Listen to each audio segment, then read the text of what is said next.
Long before Pearl Harbor, the FBI was watching. Japanese fishermen had every opportunity to watch the movement of our ships. With surveillance files built on Japanese teachers, ministers, and businessmen, as soon as World War II began, they were gone. In California. No question asked, no reason why. They just took them.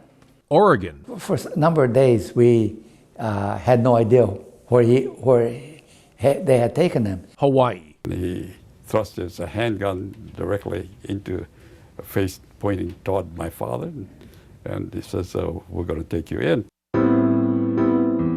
The government ran 4 camps for alleged high-risk prisoners, mostly all Issei, Japanese-born men. Santa Fe was one of them. In March 1945, the first prisoners arrived, 425 men from California. By the war's end, 4,555 men would be imprisoned there. Santa Fe became a prison for so-called no-no boys, Japanese and American men from Tule Lake and other camps who refused to serve in the U.S. Armed Forces or to declare allegiance to the United States were stripped of their U.S. citizenship and sent to Santa Fe, and not always peacefully. We were bad boys. We got mad, the way they treat us. I still want to be an American citizen and treated right too at that time.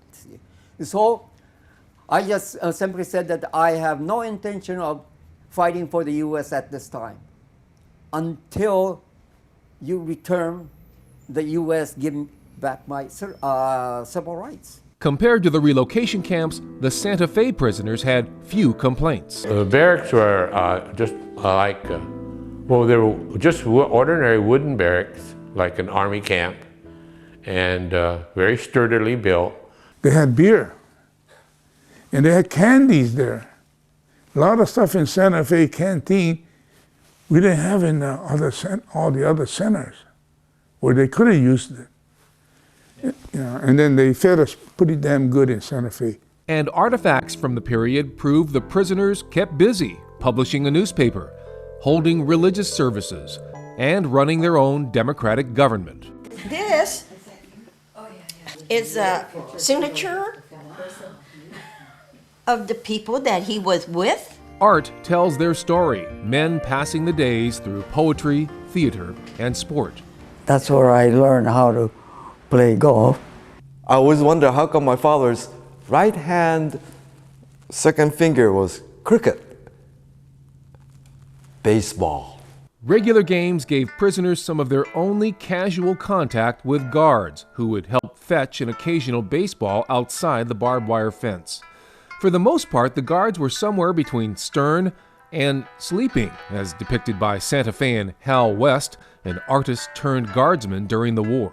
There was sort of a friendly relationship in a sense that the men who initially were moved in there were not high-risk kind of guys. But when we were there, it was lock, stock, and barrel, and a tight fist.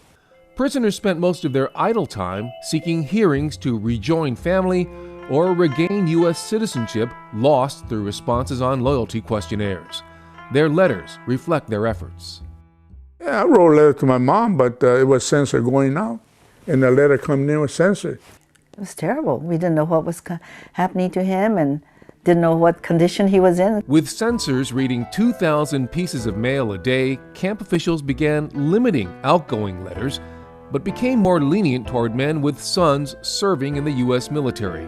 Soldiers were allowed to visit their fathers in Santa Fe, but with conditions. Here I am in the Army of the United States, and even at that with a few stripes on my arm, and still they required an armed guard to stand in between my dad and myself.